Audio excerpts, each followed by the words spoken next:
The night sky, the dark blanket above our heads adorned with shining stars extending as far as the eye can see. One of the most appealing and mystifying of all sights. The beauty and the majesty of the universe have inspired awe and reverence in the best brains throughout history.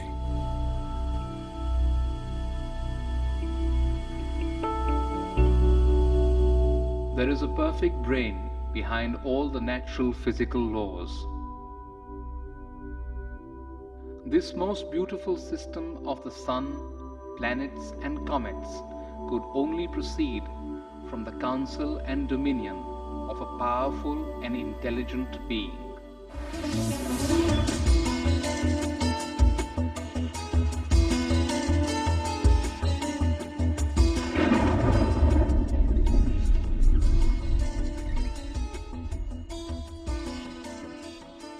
Please describe the symptoms of this manifest world. What is its background? How is it created? How is it conserved? And under whose control is all this being done? Many millennia ago, an advanced civilization revealed the mystery of the origin and nature of the cosmos. The term Vedic refers to the civilization of ancient India. Angkor Wat, the world's largest temple complex, with walls nearly 1/2 mile on each side, was built between 1112 and 1150 AD in Cambodia. Astronomy and Vedic cosmology are inseparably entwined at Angkor Wat.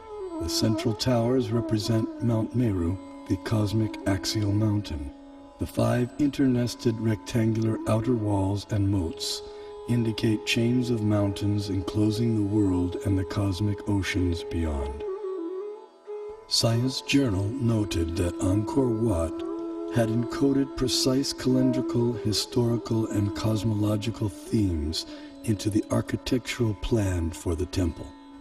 As many as 18 astronomical alignments have been identified within its walls. Rarely in history has any culture given rise to a structure that so elaborately and expansively incorporates its concept of the cosmos. Similar integration of cosmology and architecture is seen in the massive Indonesian temple at Borobudur. The temple was laid out using the ancient method of Vastu Purusha Mandala. This square diagram harmonizes architecture with the annual movements of the celestial realm. The temple was constructed sometime around 775 AD.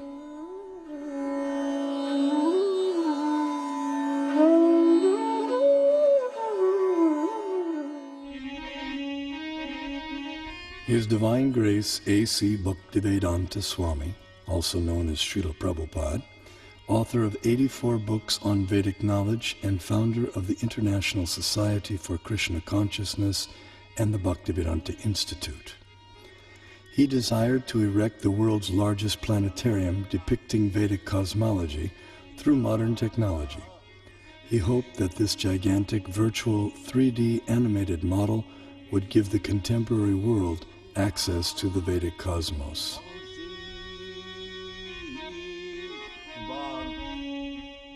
The Temple of Vedic Planetarium, we shall show the Vedic conception of planetary system within this material world and above the material world. Vishwanandana Swami, a prominent scholar of Vedic cosmology in the line of Shripad Madhvacharya, feels that the planetarium will expand the horizons of modern cosmological knowledge. We have a lot of information about this universe in our Vedic and Puranic scriptures. So certainly a person who is interested in exploration, he would get some material for exploration. The planetarium had many different exhibits, so you wanted some exhibits that would show, that would create this doubt in science that they don't have the proper explanation, and that the Bhagavatam has a better explanation. In the temple, and that, it would show the Vedic cosmology. And I think later on he said that even if the scientists don't accept it, we don't care. We just show what's in the Bhagavatam. We don't care whether people accept it or not, but we should just show it. In a letter to Bhakti Swarup Damodar Swami, Srila Prabhupada delineated 4 phenomena to be explained in the planetarium. Explain the passing seasons, the eclipses and the phases of the moon, and the passing of day and night, etc. Then it will be a very powerful propaganda. The literature of that period contains a wealth of cosmological knowledge encoded in Sanskrit, arguably the world's oldest language. This knowledge has the potential to enrich our understanding of the cosmos we live in.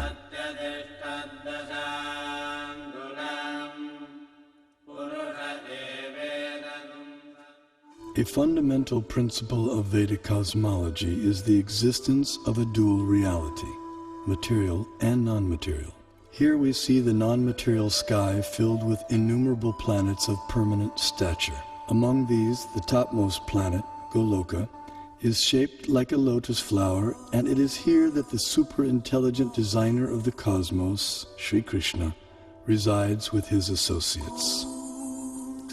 Although knowledge of the non-material realm remains beyond ordinary perception, the Vedic knowledge of the material cosmos has been recognized as extraordinary by many eminent Western thinkers. As in Hindu mythology, it is a continual dance of creation and destruction involving the whole cosmos, the basis of all existence and of all natural phenomena. Long before it became a scientific aspiration to estimate the age of the earth, many elaborate systems of the world chronology had been devised by the sages of antiquity. The most remarkable of these occult timescales is that of the ancient Hindus. Indian cosmologists, the first to estimate the age of the earth at more than 4 billion years, they came closest to the modern ideas of atomism, quantum physics. To the philosophers of India, however, relativity is no new discovery, just as the concept of light years is no matter for astonishment to people used to thinking of time in millions of kalpas. A kalpa is about 4,320,000 years. The Hindu religion is the only one of the world's great faiths dedicated to the idea that the cosmos itself undergoes an immense, indeed an infinite, number of deaths and rebirths. Thus, the Vedic literatures answer the question whether the cosmos always existed or it had a beginning. The temporal arena of repeated universal creations and destructions exists in a corner of the non-material sky.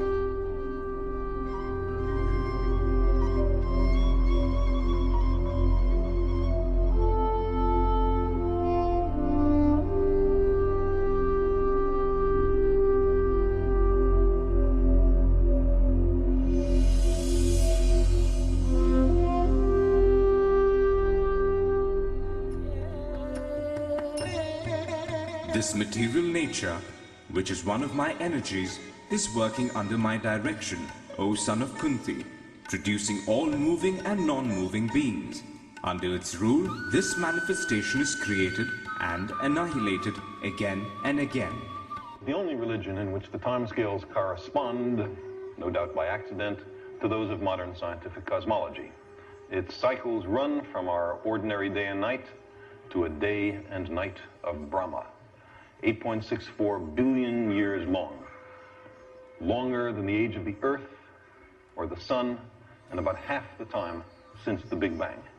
And there are much longer time scales still. The material universe works on the principle of relative time.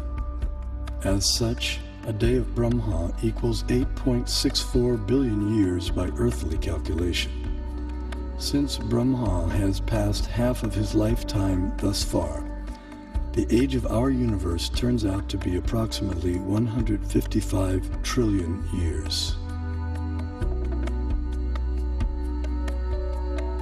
After another Brahma century, he stirs, recomposes himself, and begins again to dream the great cosmic lotus dream. Here we behold a form of the superintelligent being Vishnu, reclining in mystic slumber amid the causal ocean. When he exhales, millions of universes issue from his body and expand, until he inhales when all the universes return within him. The universe is a sphere encased by successive coverings of the elements earth, water, fire, air, ether, intelligence, and ego. As a coconut has its hard outer shell and inner liquid, so the universe has its outer coverings and an inner space half filled with ocean water. On that ocean, another Vishnu expansion reclined on a serpent bed while being massaged by his consort Lakshmi.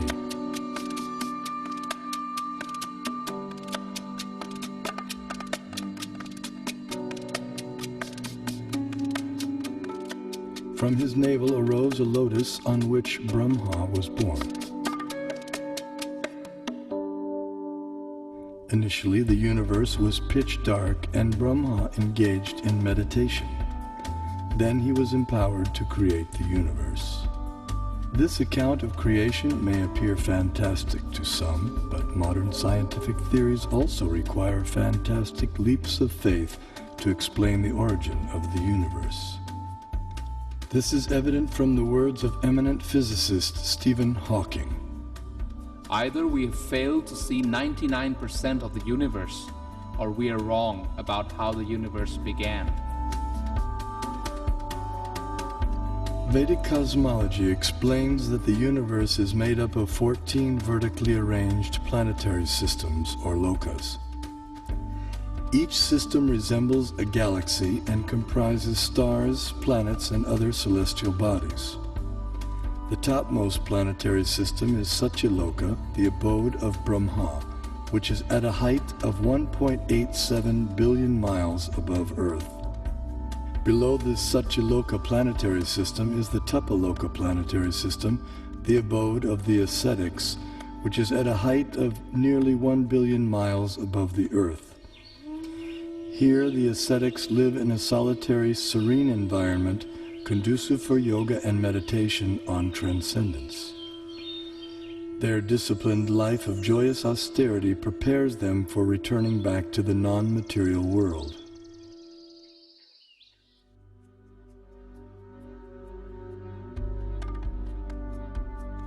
As we move down from Tapaloka, we pass through Maharloka and Janaloka until we reach the Svargaloka planetary system, also known as Heaven. The alignment of heavenly bodies around the pole star was elucidated by Srila Prabhupada in a letter. We can see that at night, the whole planetary system is turning around. And the pole star being the pivot. Its planet has its orbit fixed, but the sun is moving up and down, north and south. It is not that we shall accept the theory that the sun is fixed and others are all going around the sun. That is not correct. In talks with leading disciples, Srila Prabhupada compared the revolution of planets and stars to a spectacular rotating chandelier. It's like this chandelier, and so the whole thing is moving. Then he developed this idea of the temple of the Vedic planetarium, and how he'd always go like this, dome, dome. He'd hold his hand like that. And he'd say, and then from the center of the dome, a chandelier, which shows the planets according to the Vedic version. Some spectacular kind of chandelier. This planetary system is rotating from east to west, and it is hanging like the chandelier taking shelter of the pole star. That we can see every night. That the pole star or the North Star remains fixed and does not orbit in the sky is well known to astronomers and sailors alike. Less known is the fact that the pole star rotates powerfully on its own axis. The ancient Vedic text called Matsya Purana explains, "The planets and stars are all attached to the pole star by invisible astral cords of wind called pravaha. The revolution of the pole star causes the orbital motion of other planets and stars." Through meditation, yogic astronomers visualize the planets and stars as different parts of the body of Shishumar, the transcendental dolphin. The pole star, the topmost of the heavenly planets, is like the capital of the middle universe. Here, the third form of Vishnu resides on an ocean of milk. In times of universal disturbances, the demigods headed by Brahma come here to appeal for help. The pole star is also the abode of Dhruva, a pure and exalted devotee of the Lord.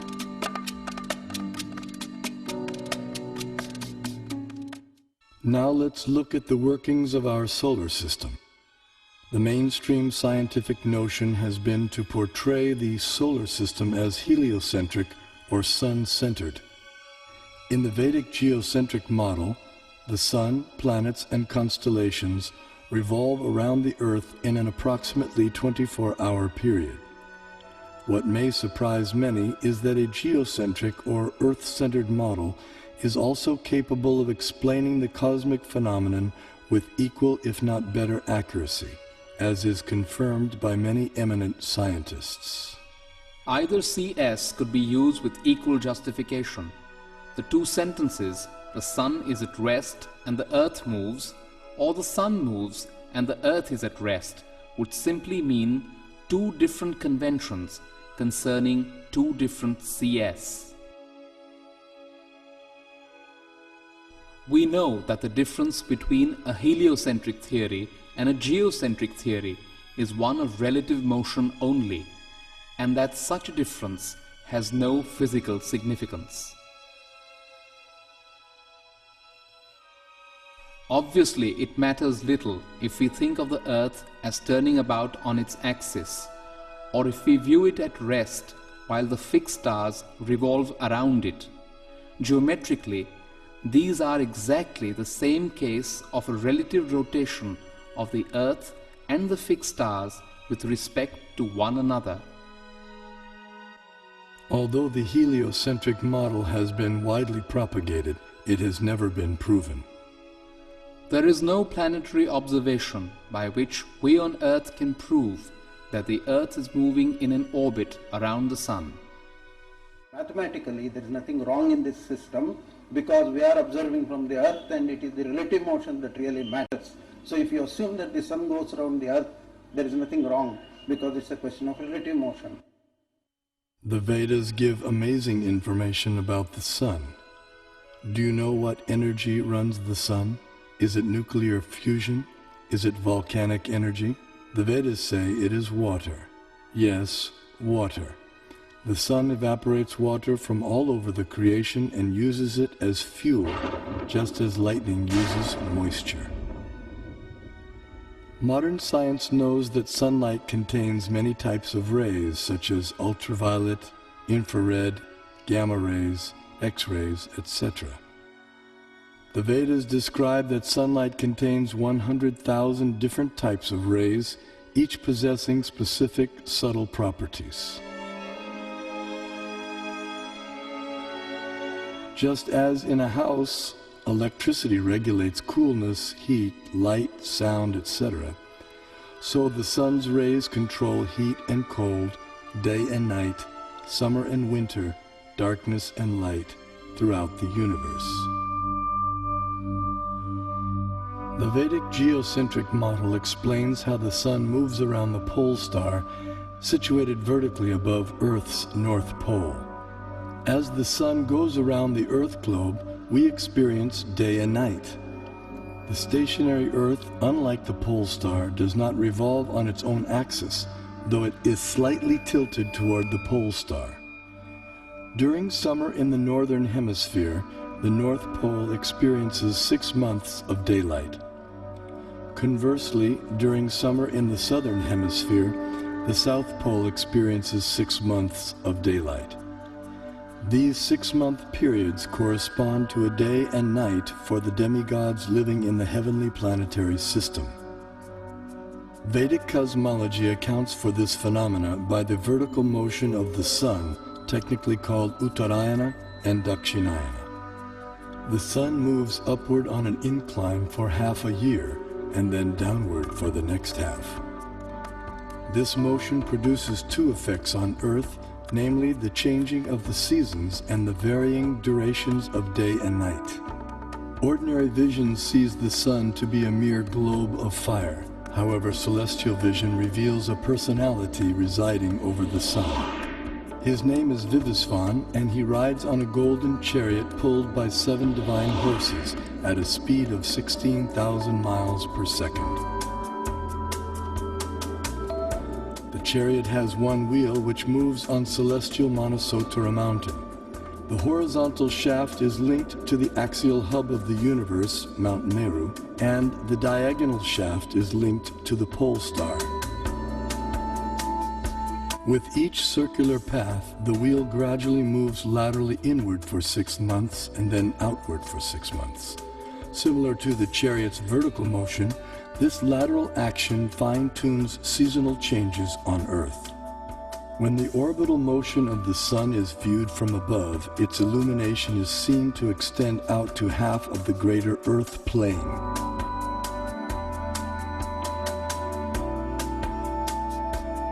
During its orbit, the sun passes over the 4 cities situated in the 4 cardinal directions. The city over which the sun is passing experiences noon, and the city in the opposite direction experiences midnight. The 2 other cities experience sunrise and sunset. The zodiac is a conceptual celestial plate encompassing the entire sky. Like the face of a clock, the zodiac is divided into 12 divisions of 30 degrees each, called signs of the zodiac, or rashis. Each named according to the constellation of stars residing within them. These signs serve as a set of reference markers for measuring the movements of the moon, sun, and the planets. The zodiac completes 1 clockwise revolution of 360 degrees in every 24-hour period. The moon travels through the zodiac, but due to its slower angular velocity, it completes only about 347 degrees in 24 hours, falling behind by about 13 degrees. The day after the new moon day, we see 1 moon phase. The next day, the moon again completes 347 degrees, and we see the moon in its 2nd phase.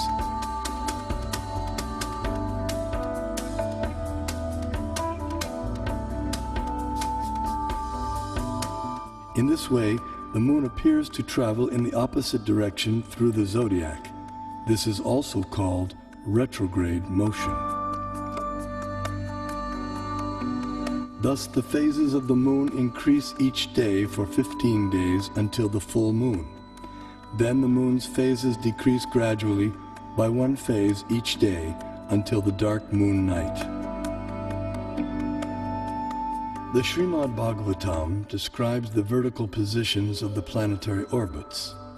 First above the Earth plane is the Sun at a height of 0.8 million miles. Next higher comes the Moon at 1.6 million miles, followed by the Nakshatras, 28 stars, at twice the height, then Venus, Mercury, Mars, Jupiter, Saturn, Saptarishi constellation, and then finally the pole star at a height of 30.4 million miles. Although the Sun is 0.8 million miles above the Earth plane, its horizontal distance from the Earth is much greater. Although varying with the seasons, the mean Earth-Sun distance works out to be approximately 100 million miles. 80,000 miles below the Sun is a dark or invisible planet named Rahu. When this planet comes between Earth and the Sun on the new moon day, or Amavasya, while the moon is in the same conjunction or straight line, a solar eclipse takes place. The eclipse is full for those on Earth who are situated in line with the conjunction, while others may see it partially. Similarly, when Rahu comes between the Earth and the Moon on the full moon day, or Purnima, while the Sun is in the same conjunction, a lunar eclipse takes place. This is seen by anyone on Earth who can see the Moon. The eclipse is either full or partial depending on the movement of Rahu. At least 5,000 years ago, the Vedas were able to predict eclipses precisely. This science is still used today with the same extraordinary accuracy. Science is defined as systematized knowledge of things around us. So if we prove that Vedic cosmology is systematized knowledge, that would prove, in other words, scientific nature of Vedic cosmology. Modern cosmic science is only a few centuries old, whereas our Vedic cosmology is several thousands of years old. So the modern science certainly cannot be a base for ancient Vedic cosmology. Vedic cosmology presented from the Vaishnava point of view and as based on the Vedas will find appreciation by real scientists because it has its own scientific basis. Science has always changed. Over the centuries, one theory after the other has come and replaced the former theory. And what is prevalent, everyone has accepted. But Vedanta doesn't change. Do you say that these modern scientists have found out everything in this universe? They have not explored all the possibilities in the field of cosmology. Only they have explored to some extent. They have seen through this Nalika Yantra or the telescopes and microscopes, etc., which are having their own limitations. And people getting the information through limited devices, can they say they know everything? I don't agree with this particular point at all. Kepler put Sun at a distance of 30 million miles from Earth, but the modern scientists placed the same Earth at a distance of 93 million miles. In 1930, Pluto came into existence. 2006, it vanished. To realize the vision of the Vedic planetarium, Srila Prabhupada wanted a diagram depicting the structure of the universe. To this end, he engaged devotees and artists in drawing maps according to Srimad Bhagavatam. Those three, and I was doing maps. We had some big pieces of paper, and then after this, I was there for discussions, and I would take some notes, and then try to make these maps. They were present sometimes while I was making the maps. Other times I would make the maps on my own. And I only think there were about 3 or 4 maps of Bhumandala. But, so I made this one big map. One of the maps was the concentric overview of Bhumandala. Simultaneously, Srila Prabhupada sent out leading students to find a competent Vedic astronomer. After extensive searching throughout India, finally on April 30th, 1977, a reputed South Indian pundit was brought to Bombay, India to meet Srila Prabhupada. In the 5th canto, there is a description of the planetary system. Yes. So we want a diagram to kindly help us. This planetary system is hanging. Yes. Urdhva Dosaka. Same thing is explained in the Srimad Bhagavatam. But how it is hanging and where a different situation of the planets and plateaus and hills. So, as far as the book is concerned, kindly make a diagram so that we shall exhibit. Because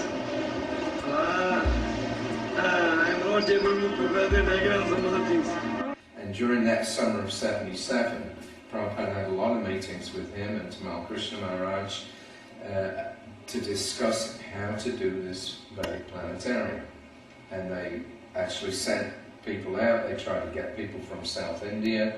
There was a lot of effort that was made, to try to get a good concept of how to present it. But they couldn't find anybody who was able to do it, at least not to Prabhupada's satisfaction. So it was one of the things that Prabhupada left with us. Srila Prabhupada's desire for the diagram was not to go unfulfilled. That elusive map was discovered by Srila Prabhupada's disciples at the holy village of Melukote, some 50 kilometers north of Mysore, Karnataka in India. This diagram accurately depicted the entire cosmology of Srimad Bhagavatam in an ingenious yet simple rendering. The person through whom it was revealed to the world was the 19th century scholar saint Tiruvenkata Ramanuja G.R. Swami. Born in Sri Perumbudur, Tamil Nadu, Tiruvenkata Swami went on to become an acharya or spiritual leader in the preceptorial line known as the Sri Sampradaya.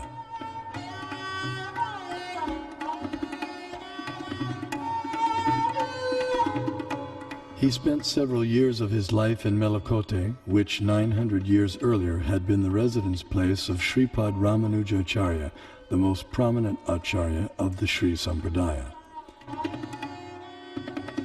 At Melukote, in the 1,000-year-old temple, Tiruvenkata Swami studied and taught the Vedas and also worshipped the deity of Tirucheluva Narayan.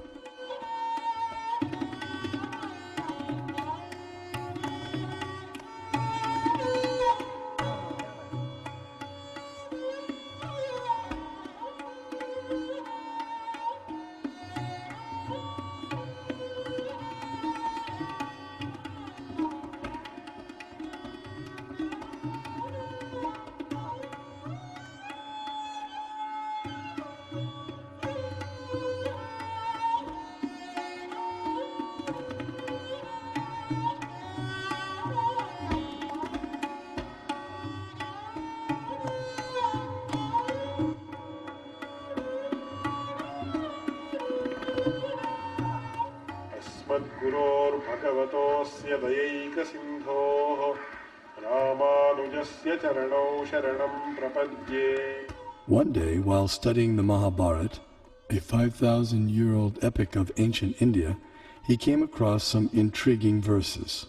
In the 5th chapter of Jambukanda, Bhishma Parva of Mahabharata, it is said, Sudarshanam pravakshami dvipastu gurunandana parimandalo maharaja dvipoyam chakra samstita yato hi purusha pashet darshanam mukamatmana evam sudarshana dvipo drishyate chandramandale dviramshe pipalastatra dviramshe cha saso mahan sarvaushadhi samavayes sarvata parivarita. This Bharat Khanda is called Sudarshana Dvip, since it looks beautiful to the eyes of the onlookers. Being circular, it looks like the disk of the Lord, and it is attached to cyclic time in the form of a disk presided over by Lord Sudarshana. Bharat Khanda is in the form of a globe, since all of its 4 corners are rounded like the bale fruit. When viewed from the moon, half of Bharat Khanda appears like the rabbit and a small peepal leaf, while the other half appears in the form of a big peepal leaf, with all of them surrounded by varieties of vegetation. Pondering the verses, he became perplexed. What on earth can a rabbit and peepal leaves have to do with geography or cosmography? As he sought to understand their meaning, he contemplated, meditated, and prayed.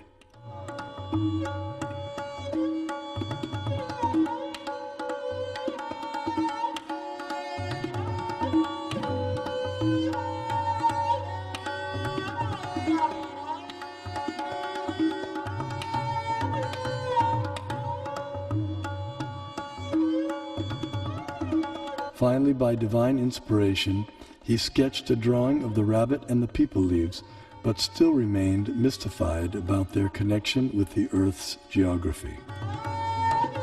Suddenly it dawned on him that if the drawing was turned upside down, the rabbit perfectly corresponded with Europe, Asia, and Africa, while the people leaves corresponded with North America, South America, and Australia. These continents comprise our Earth, which the Mahabharata calls Bharatkanda. Vishnu Purana also describes the Earth as Bharatkanda and gives its diameter as 8,000 miles.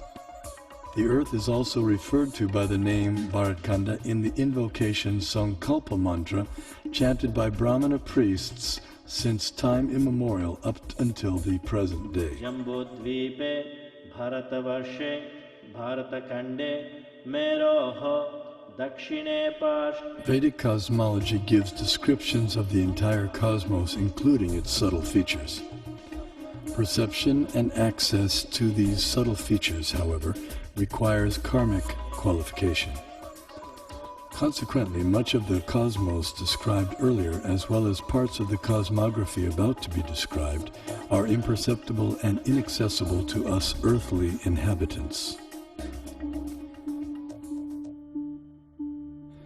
Bharatkanda is one of the 9 islands of the larger and originally bow-shaped Bharatvarsha, which was divided by the sons of Sagara. Being completely surrounded by water, the islands are mutually unreachable. In the Vedas, Bharatkanda, our Earth, is also referred to by other names such as Sudarshan Dvip, Kumarika Dvip, and Navadvip, etc.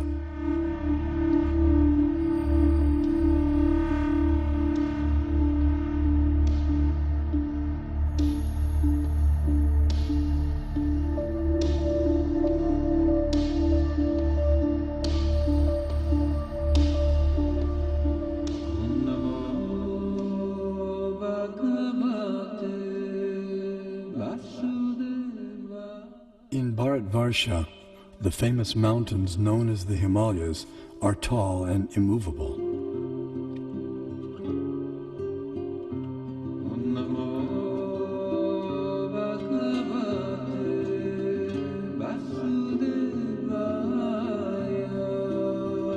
Here we find an abode of Lord Shiva, the greatest of the demigods.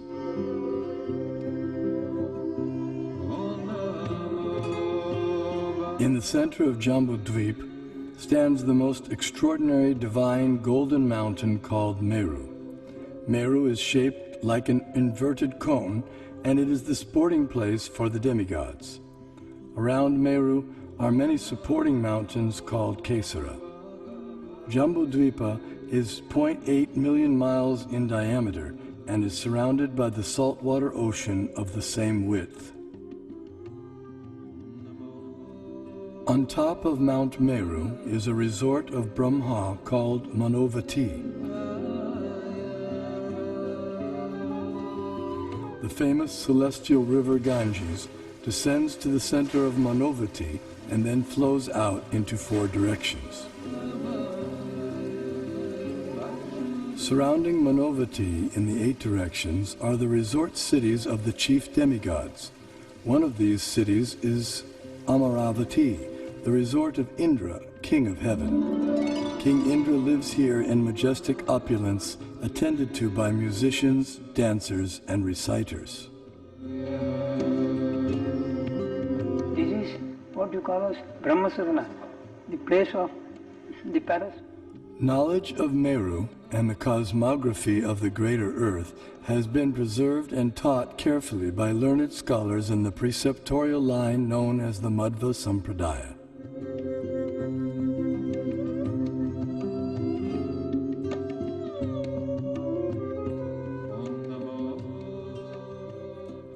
The greater earthly planetary system extends out to the edges of the universe and has a diameter of 4 billion miles. Known as Bhumandala, shaped like a lotus flower, it has 7 concentric islands and oceans with Mount Meru as its pericarp.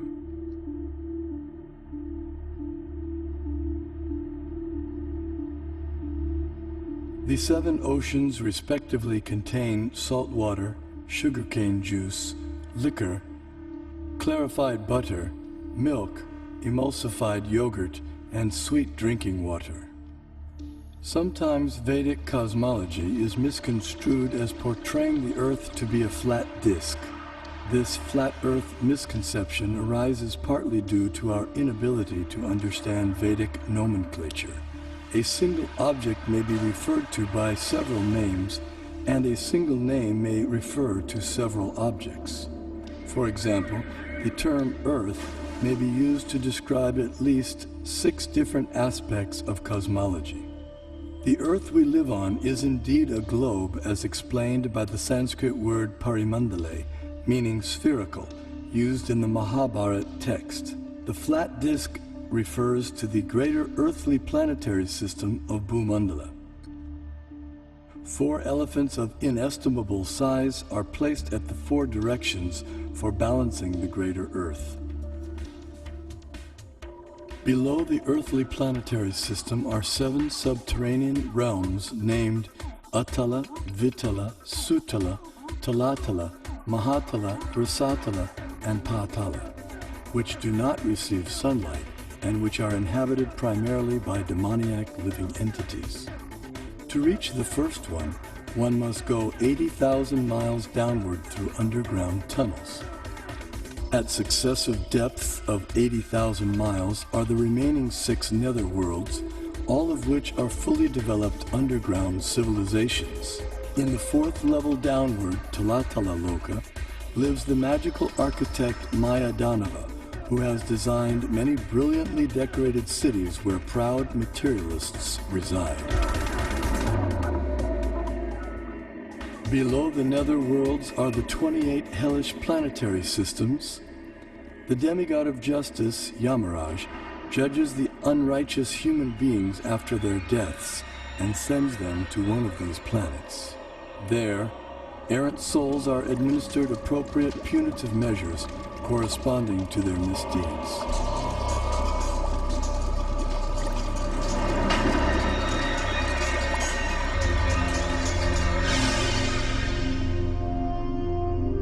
The earthly and subterranean planetary systems rest upon one of the hoods of the gigantic divine serpent, Shesha.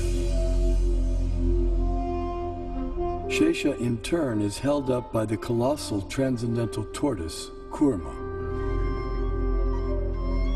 And Kurma resides in the ocean that fills half the universe.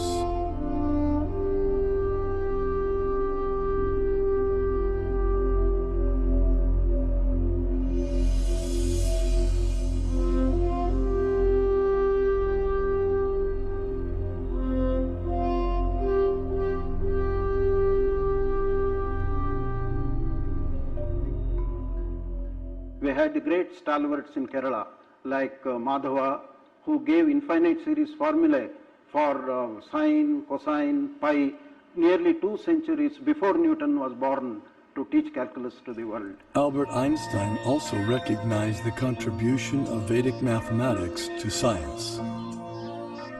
We owe a lot to the Indians who taught us how to count, without which no worthwhile discovery could have been made. Vedic cosmological knowledge is revealed in 2 primary texts, namely the Puranas and the Jyotisha. Among the Jyotisha texts, the Surya Siddhanta is prominent and gives precise mathematical formulae for calculating planetary motions. The Surya Siddhanta contains extraordinary astronomical calculations which predate modern science itself. However, many contemporary scholars have been unable to understand Puranic cosmology. Nevertheless, detailed studies of both texts show that their foundational astronomical principles are identical. For instance, both calculate atomic time as the time it takes for the sun to pass over an atom. Similarly, both texts calculate the frequency of planetary revolutions in terms of their retrograde motion with respect to the zodiac. Furthermore, the apparent contradictions between the 2 texts are resolved by using the formula for converting the actual distances recorded in the Puranas into angular velocity stated in the Jyotisha. This Surya Siddhanta, originally spoken ages ago by Surya, the sun god, was translated and commented upon in the 20th century by the brilliant astronomer named Bimala Prasad Siddhanta Saraswati. The Vedic thought should be preserved. If you are not able to interpret, someone will interpret at a later stage. After a millennium, let someone come and interpret. We have to preserve that. The Vedic thought, Vedic knowledge has to flow from generation to generation. I feel that there should be a planetarium strictly according to Vedic cosmology, and once the planetarium is constructed, probably at least we will give a chance to those people to comment upon it and to discard it or to accept it, etc. Vedic planetarium apparently appears to be different from the ideas of the modern scientists. But what is more important is whether Vedic planetarium idea by itself is scientific. If it is scientific, the modern scientists will have to revise their ideas about their own planetarium. That is, planetary is required, and all these things give you a vast knowledge of the universe, and so on for so many people. So you are the one, not only the person to enjoy, you will allow all others to know about it. So that is really a commendable work and has to be done. If you construct a planetarium, according to our Bhagavatam, so a Westerner who is wise and who is after discovery, certainly he will be interested in this. There is a famous proverb, one figure is worth 1,000 words. I think I can explain this proverb. One model is worth 1,000 figures. Even if you put a number of figures, you will not get the correct picture. So if you construct a three-dimensional model, certainly you can perceive things better. Albert Brush Ford, the great-grandson of automobile magnate Henry Ford, speaks about how he became involved with the Vedic Planetarium. I was in Detroit in 1976. We had purchased the Bhaktivedanta Cultural Center and had spent a year getting it fixed up, and Prabhupada came for a visit. And so it was his first visit there, and he was entertaining some guests up in his room at the Cultural Center. And he was explaining to them about the Vedic Planetarium. And so after he talked to them for a while, he turned to me and he said, so how do you like this idea about Vedic Planetarium? And I said, it's a very nice idea, Srila Prabhupada, because it sounded like a very interesting idea. And so he said, kind of half jokingly, okay, you can help finance. You know, and then we all laughed, myself and some of the other devotees had a good laugh. And just at that moment, someone took a picture.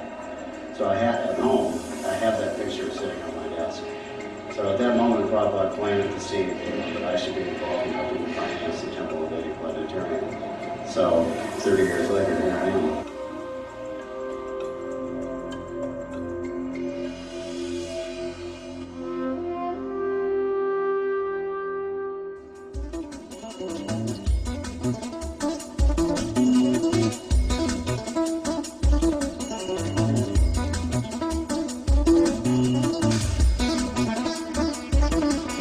Thank you.